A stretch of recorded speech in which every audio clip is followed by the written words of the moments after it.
Kalau jualan lu sepi terus, itu yang salah bukan Shopee-nya, bukan e-commerce-nya, bukan kompetitornya, tapi lu yang salah.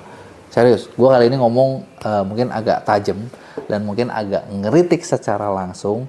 Tapi gini, berat dari beberapa lama terakhir ya, sering banget gue dengar seller yang kayaknya tuh dikit-dikit kayak gini. Aduh, tolong dong, gimana ya, ini kan gue kan seller pemula, masa sih harus kayak gini, adminnya sih sadis banget sih, wah gila ini mah kayak gini mah penjajahan gitu kan. Kalian nyadar gak sih ketika lo banyak komplain nyalahin pihak luar gara-gara lo nggak untung, itu kan kalau dipikir-pikir ya, kalian mirip sama siapa coba? Tahu nggak sama siapa? Udah tau belum? Nah, mirip tuh sama Konoha tuh, ya nggak? Harusnya kaya, nggak kaya, nyalahin orang lain gitu kan, jadi ngutang gitu kan.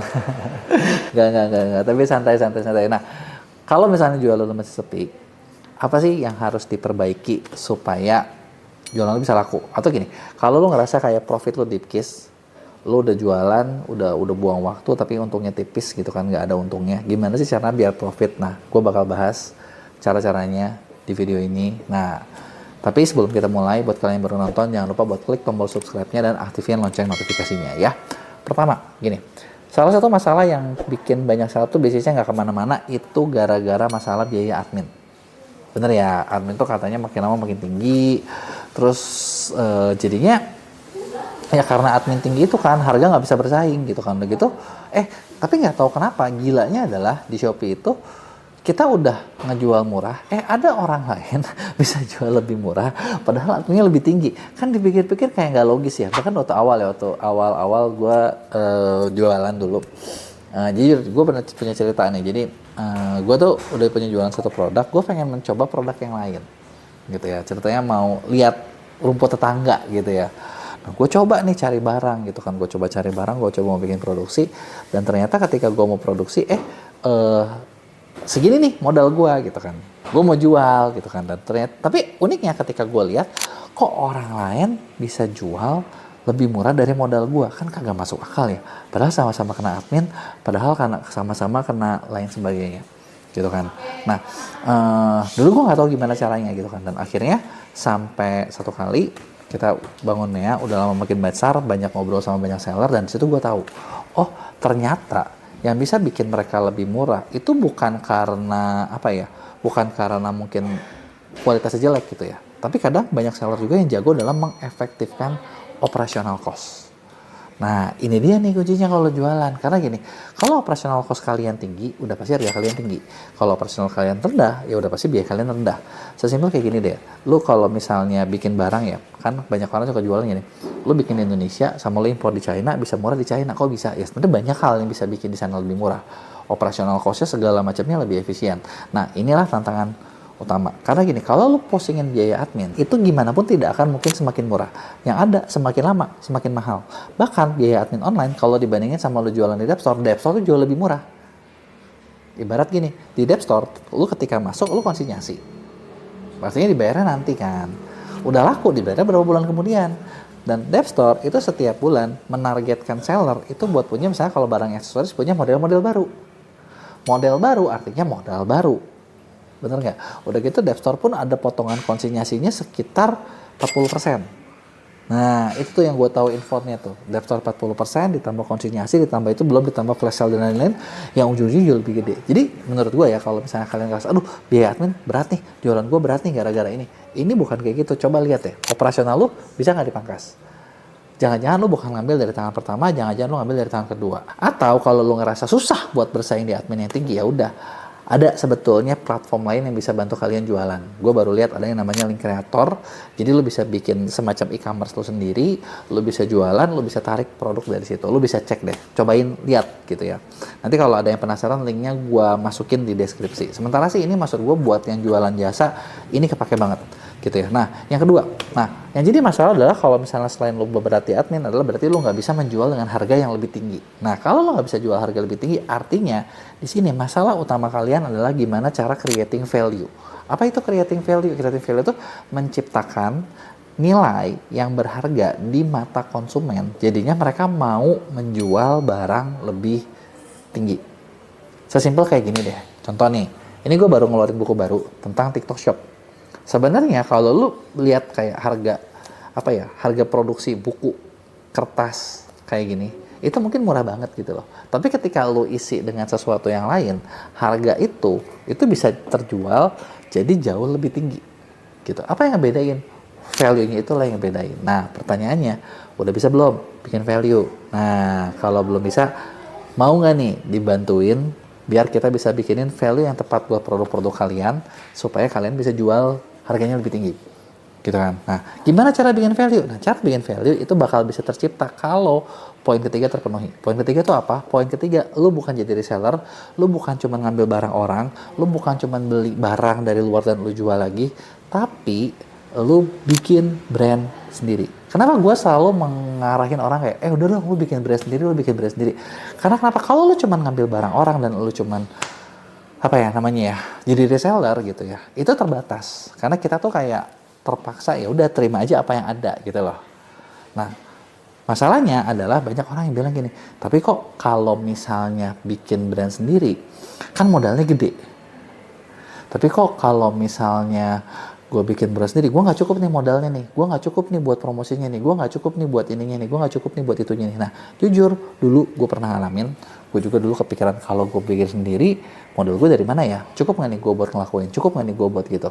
Dan ternyata sebenarnya ketika lu bikin brand sendiri itu nggak sesusah yang lu bayangin, karena yang penting adalah gini, lu bisa menciptakan produk pertama yang kira-kira tuh disukai sama orang, cocok sama orang, menjawab kebutuhan orang. Dan ketika lu bisa membuat produk pertama lu seperti itu, lu bakal punya profit gitu loh, lu bakal punya duit.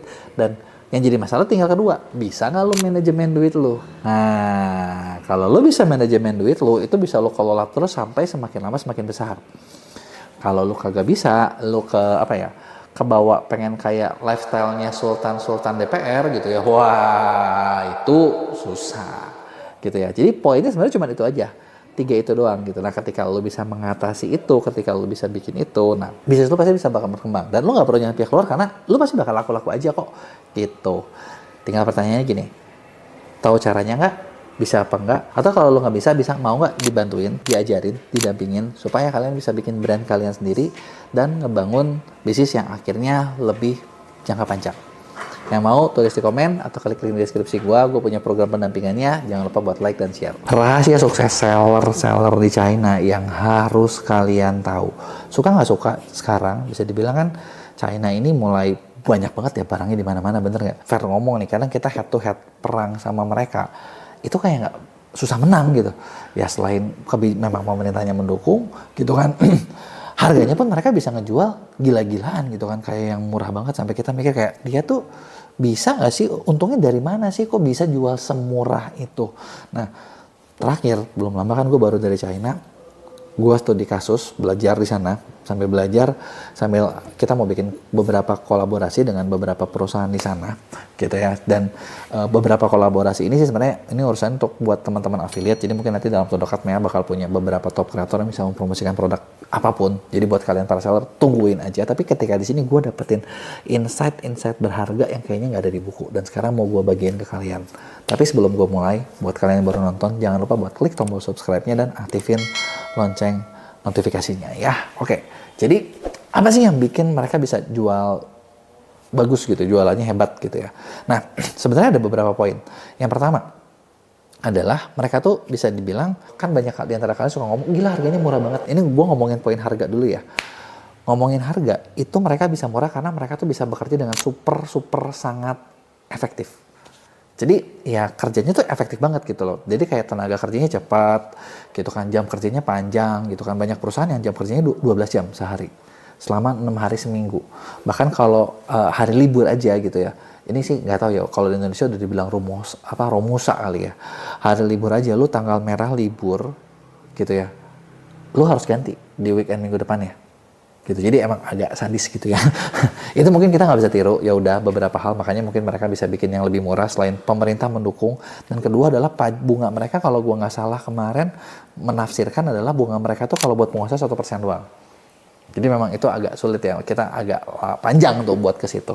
Tapi di luar itu gitu ya, di luar itu bukan berarti mereka sendiri nggak struggling gitu kan. Mereka ketika jualan mereka nyari untung kok. Mereka nyari untung dan terus mereka juga ngalamin karena mereka super cepat kerjanya. Mereka juga punya satu masalah yang sama sadisnya kayak kita di Indonesia.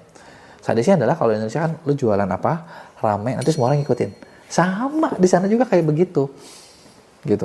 Cuman bedanya kalau di kita, lu bikin barang, mungkin orang itu butuh waktu 1-2 bulan buat meniru barang lu, ya buat ditembak. Kalau di sana, gitu ya ketika gua ngobrol, yang lebih sadis adalah paling lama 24 jam, barang lu udah ada yang nembak. Secepat itu kerjanya. Jadi kayak, wow, gua bilang gila ya, susah banget ya. Terus gimana caranya lu bisa laku gitu kan. Nah ternyata dari situ ketika gue tanya mereka punya caranya sendiri gitu ya, caranya sendiri. Kalau kayak buat di TikTok, pertama mereka tuh memilih untuk fokus pada bidang masing-masing gitu ya. Untuk di e-commerce, jualan e-commerce tuh mereka fokus jadi kayak seller ya udah gue fokus bikin barang, gue fokus menciptakan sesuatu yang baru gitu. Mereka nggak pernah mau musingin tentang marketing dan lain sebagainya. Timnya tuh jarang yang ada pun maksudnya mereka kerjasama lagi dengan agensi-agensi. Karena kenapa ya? Karena mereka mikir gue harus punya berapa banyak orang kalau bisa semuanya gitu. Itu yang mereka lakuin. Kalau di Indonesia kan karena kita udah jadi seller, mikir barang, kita berasa kayak kalau kita bisa megang semua sendiri itu lebih efektif. Padahal nggak juga. Coba gini, lu pikirin, lu punya tim katakanlah 50 orang, ada yang fokus barang, produk, riset, packing, sama marketing lu kerjain. Biasanya lu bakal lambat buat bikin produk-produk yang baru gitu loh. Sedangkan kalau di sana enggak, jadi karena mereka situ ya mereka lemparin aja ke agensi-agensi yang lain. Jadi kayak, dan ketika di agensi itu, agensinya di sana tuh sangat selektif. Jadi kayak ketika ada klien gitu ya, calon masuk gitu. Gue juga agak kaget gitu kalau ketika di sana tuh, jadi bukan agensinya yang harus, oke, di kita bisa gini, mereka ngasih tahu. Tapi kedua juga mereka tuh ngasih tahu, ini produk gue tuh kelebihannya ABCD, panjang lebar. Jadi mereka menjelaskan produk mereka sedetail mungkin, dan ini kebalik sama di Indo. Kalau di Indo, orang bahkan nggak ngerti produknya lakunya di mana. Nah, kenapa? Karena ternyata di sana mereka selalu terbiasa buat mikir gini, kalau gue mau jual barang, gue harus tahu buying point-nya orang apa. Ketika gue tahu buying point-nya orang, disitulah barang gue bakal laku. Kalau barang gue nggak ada buying point-nya, barang gue nggak mungkin laku. Nah, ini yang gue rasa di Indonesia, gue nggak pernah ketemu. Dikit banget kayaknya ketemu. Kalau udah ketemu udah jadi brand sih. Tapi kalau misalnya yang seller pemula, boro-boro mereka mikir kayak buying point-nya orang apa ya? Kenapa ya gue bikin barang ini ya? Kenapa ya orang bakal beli ya? Nggak kepikiran seperti itu, gitu ya. Nah, kenapa ini penting? Karena gini, lo harus sadar, basicnya adalah lo jual ke manusia. Kalau lo jual ke manusia, lo harus tahu apa yang ada di otak atau di kepala, isi kepala dari calon pembeli lo ini kan. Gitu kan, pembeli itu kenapa mereka mau beli? Nah, mereka tuh mikirin, oke, orang mau beli gara-gara ini, orang mau beli gara-gara itu, dan berikutnya setelah itu mereka bakal list itu buying point. Gitu ya, buying point sebanyak mungkin, dan buying point itu bakal jadi bahan buat bikin brief nanti, brief konten, briefnya affiliate, briefnya mana, itu semua ada di buying point itu, gitu. Jadi disitulah mereka bakal gampang buat ngejual, gitu ya. Yang kedua, mereka juga bukan dibilang nggak nyari margin, mereka nyari margin, tapi karena produksinya murah, kerasannya harganya jadi murah. Margin mereka pun cukup tinggi karena gini. Ternyata kalau lo ngerasa kayak, aduh di Indonesia tuh susah, kita tuh kalau ngiklan juga boncos terus. Di China, rata-rata dari setiap industri, ROAS-nya sekarang cuma 3 atau 4. Nah, mampus nggak lo? ROAS 3 atau 4, belum potong admin, belum potong apa, sama juga kayak kita. Berarti kalau gitu, tapi kenapa mereka bisa jual murah? Jago produksinya. Kebayang nggak? Kalian nangkep nggak di poinnya tuh?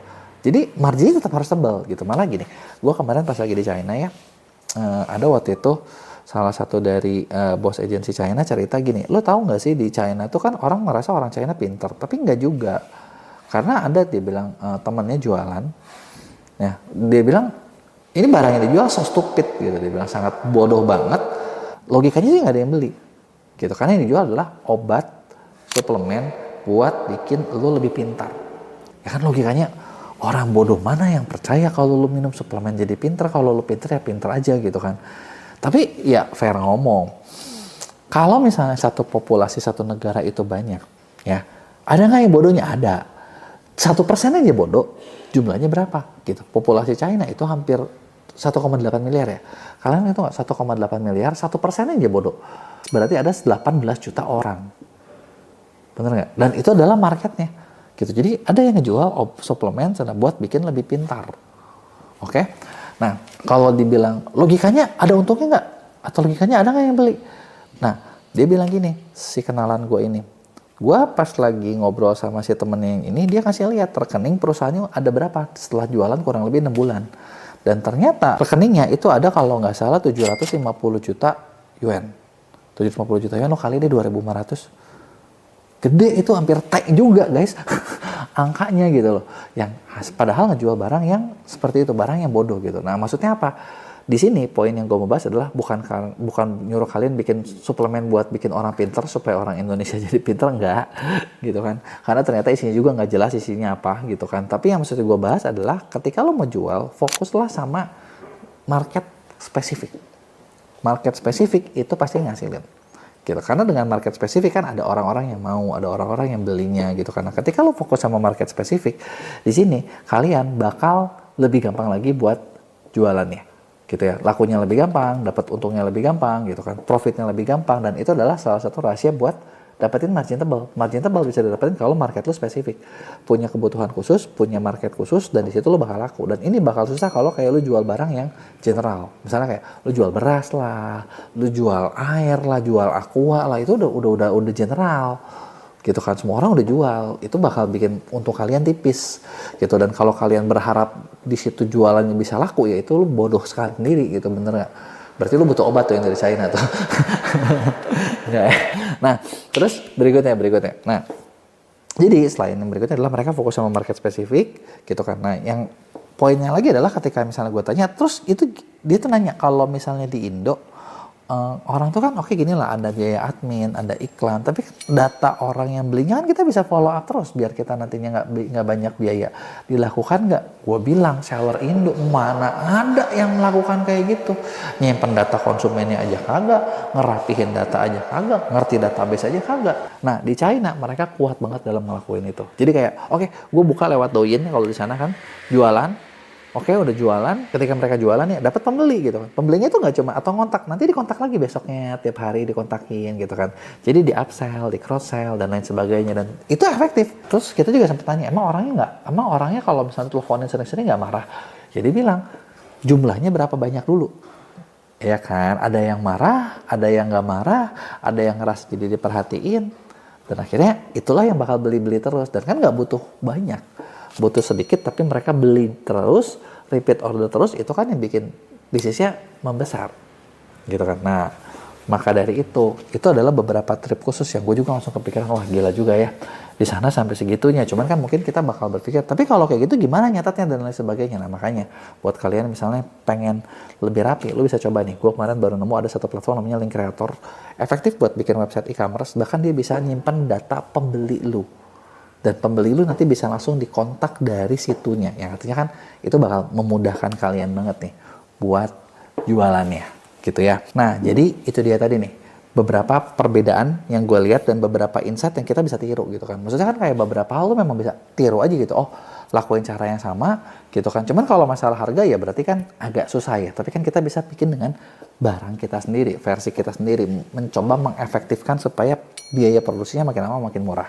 Gitu ya, jadi kurang lebih kayak gitu. Kalau ada yang mau ditanyain, gue pengen tahu pendapat kalian. Kalau ada yang kalian nggak setuju juga, lu tulis di komen. Nanti gue bakal bales di Q&A. Dan jangan lupa buat like dan share video ini ke teman-teman lu yang pengen laku juga jualannya. Penyebab utama yang bikin banyak banget nih seller-seller di Shopee itu kagak berkembang, sebenarnya simpel banget.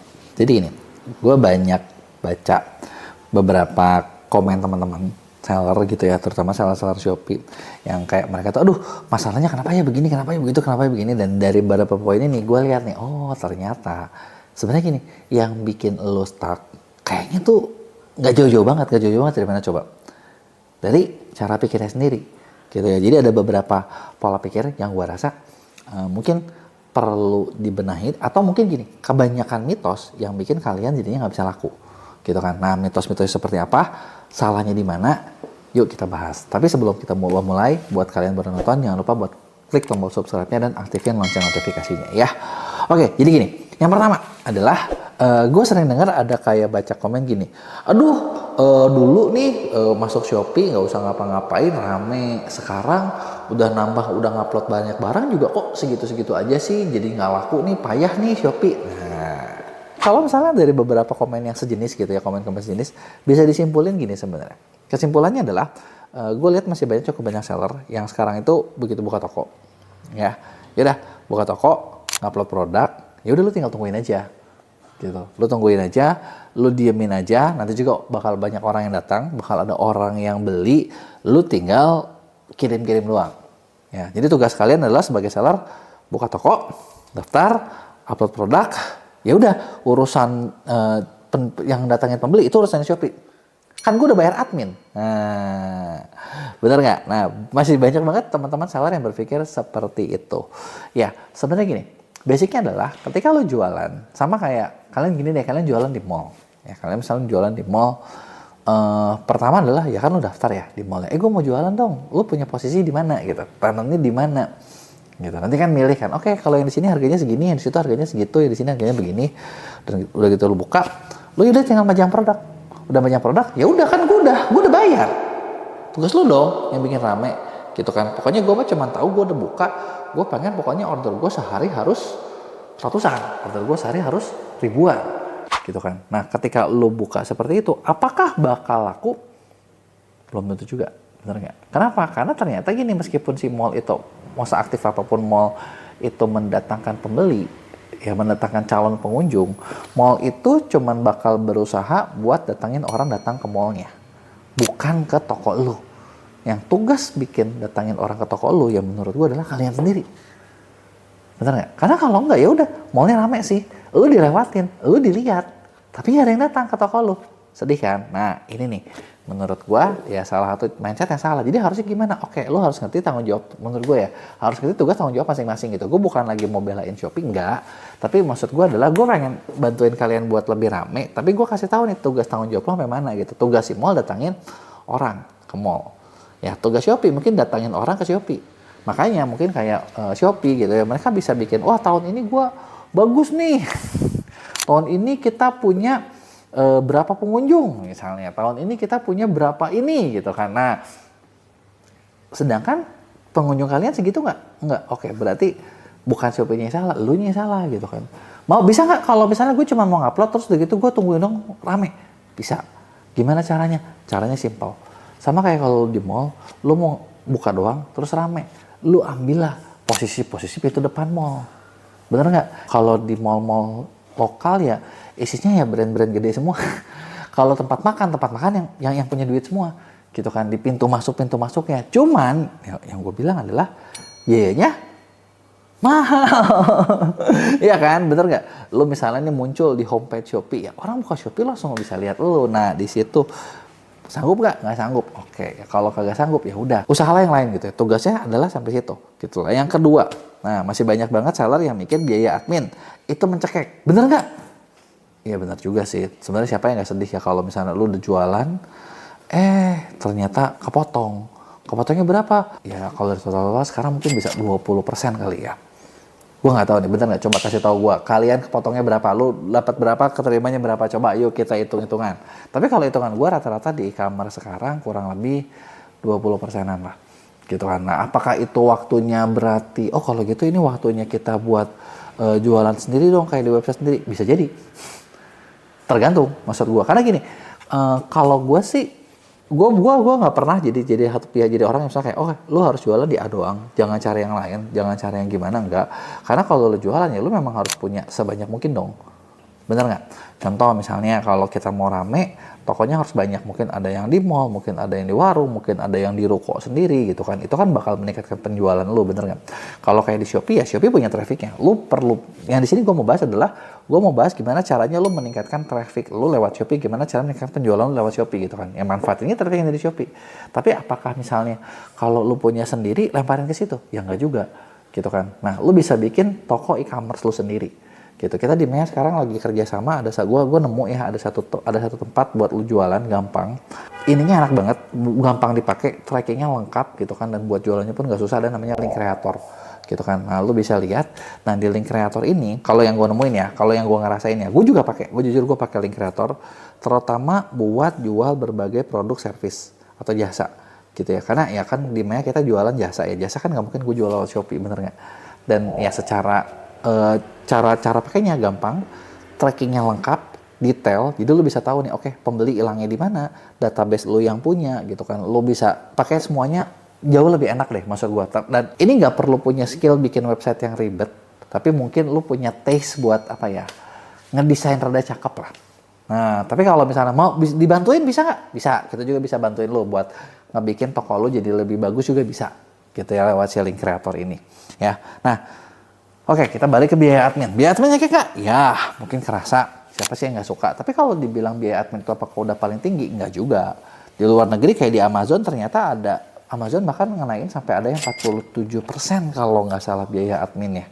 Gitu. Jadi kayak di luar negeri ada yang lebih sadis lagi sih sebenarnya. Jadi nggak sadis-sadis amat kalau ada pembandingnya.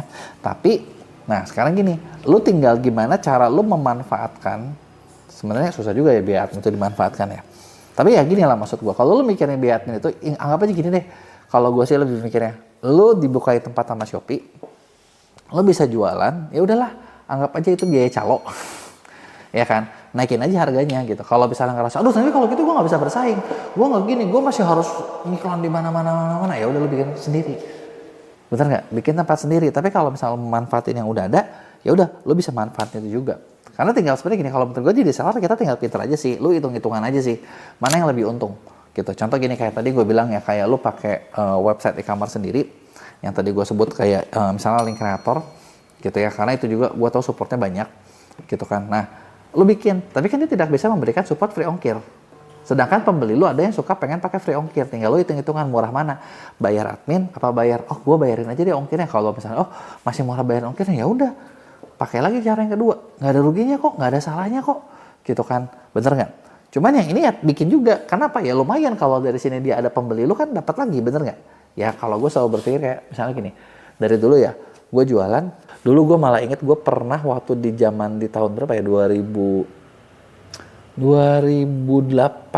apa 2017-18 itu kayak buka tab marketplace itu satu hari itu ngecek itu sampai 7 atau 8. Karena waktu itu tuh kan ada Shopee, ada Tokopedia, Bukalapak, Blibli, Lazada, Elevenia belum tutup, Matahari Mall, JDID, QO10. Nah, QO10 tuh malah dapat bayar Singapura. Nah, lo hitung dah 9 gitu kan. Nah, ada nggak jualan sendiri? Tetap ada website sendiri.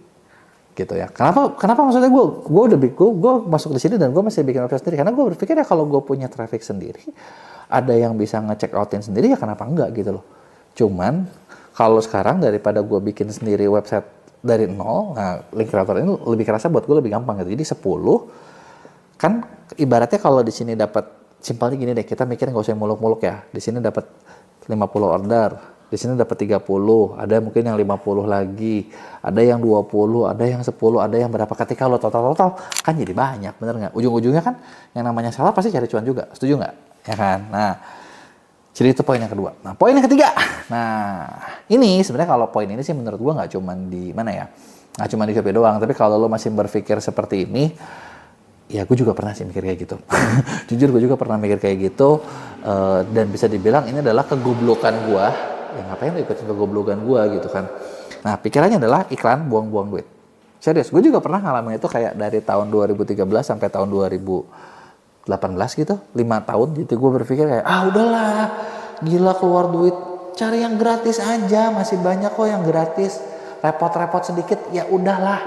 Tapi sekarang kayaknya gue kalau misalnya buat bikin apapun, gue jual apapun, gue nggak sekarang justru gue nggak mau cobain pakai gratis. Karena kenapa? Waktu itu menurut gue paling mahal.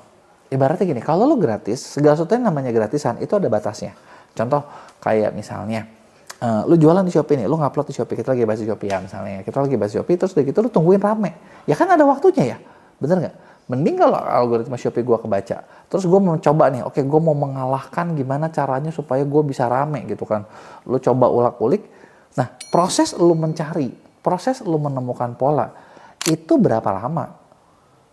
Ngerti nggak maksud gue? Apakah proses lo setahun, 2 tahun? Dan ketika 2 tahun, waktu 2 tahun lo gak bisa balik lagi guys. Dan ketika lo bisa beli waktu, kalau kayak sekarang, gue kalau misalnya promosi apa, langsung aja gue iklanin. Gue udah budgetin, oke, produk ini gue mau budgetin, budget gue sekian. Keluarin lagi duitnya. Ketika ada untung, naikin lagi duit budgetnya. Kenapa kayak gitu? Karena gue berpikir gini, daripada gue sendiri pusing, mending gue beli waktu aja. Karena waktu gue nggak bisa balik lagi, ketika gue iklanin, gue itu langsung tahu hasilnya lebih cepat. Karena gini, contoh gue menjual buku misalnya. Gue jual buku, gue tahu dari mana buku gue rame atau enggak. Sebenarnya ngomongin buku gue rame atau enggak, itu kan tergantung dari berapa banyak orang yang lihat buku gue. Kalau cuma 1 nggak dibeli, wajar. 100, mungkin udah ada yang beli, mungkin juga belum. 1000, harusnya udah ada yang beli. 10.000, udah pasti ada yang beli. Kalau misalnya udah 100, 1000, 10.000 nggak ada yang beli, wah goblok nih, salah nih. Nggak usah dilakuin lagi. Gitu. Kenapa? Udah 10.000 guys. Kebayang, kemungkinannya udah banyak gitu kan. Nggak mungkin gue harus mencoba sampai 100.000. Nah, untuk gue proses menunggu itu ketika gue keluarin duit buat iklan, buat diklik 10.000 itu cepat. Mungkin cuma sebulan gue udah tahu, oh gagal nih, nggak usah gue ulangin lagi gitu. Makanya jangan pernah berpikir iklan buang-buang duit. Kalau menurut gue justru iklan itu adalah cara leverage kalian buat lebih cepat. Ketahuan, hasil nggak, bagus nggak, segala macam.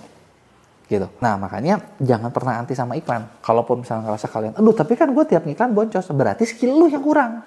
Perbaiki skill lu. Atau kalau lu nggak bisa perbaiki skill lu, karena iklan juga butuh daya analisa yang tajam ya, fair ngomong sih. Ya udah, kerja samalah sama orang lain yang fokus di situ, yang bisa di situ, yang pasti update di situ. Gitu. Karena kalau misalnya nggak bisa update, percuma, lu bakal kalah. Gitu. Nah terakhir adalah banyak juga nih yang pikir, kalau gue mau laku, berarti gue harus punya produk yang banyak. Bener nggak? Iya, bisa jadi, bisa enggak juga. Tapi gini, apakah produk banyak bakal bikin lo cepat laris? Belum tentu juga. Produk banyak, malah lo capek ngegendongnya. Lo capek mikirin promosinya. Mending kalau produk banyak itu tuh satu tipe. Tujuannya sama. Tapi kalau produk banyak dan udah gitu pasarnya beda-beda, gitu. Gue sering banget ketemu sama seller gini, gue tuh lagi bisa jual fashion. Oke, gue juga mau jual home living. Gue juga mau jual FMCG. Buset, banyak banget guys bidang lu, gitu kan. Emang lu pikir lu siapa? Udah jadi 9 naga bidangnya banyak begitu. Mau jadi 9 naga juga kagak bisa, satu-satu dulu gitu kan. Karena kalau nggak satu-satu, kalian nggak akan pernah ngerti kayak pasar tuh maunya apa, orang sukanya apa, yang dibutuhin orang apa. Nah inilah ketika lo bisa kayak gini, baru lo bisa laku. Oke? Jadi kebayangkan kurang lebih apa aja yang maksudnya kesalahan yang bisa banyak orang lakuin, kesalahannya di mana gitu kan. Ketika lo masih ngalamin salah kayak gini, nggak usah aneh kalau toko lo sepi. Tapi ketika lu misalnya bisa rubah, udah tahu nih, oke, gue harus kayak gini, gue harus beli traffic, gue harus kayak gitu, lu bakal lebih cepat, lu bakal lebih cepat juga lakunya. Gitu. Jadi kurang lebih kayak gitu bahasan gue hari ini buat lu yang ada yang lu nggak setuju, ada yang lu mau tanyain, gue pengen tahu pendapat lu, tulis di komen. Ya, jangan lupa juga buat like dan share video ini ke teman-teman lu yang lain.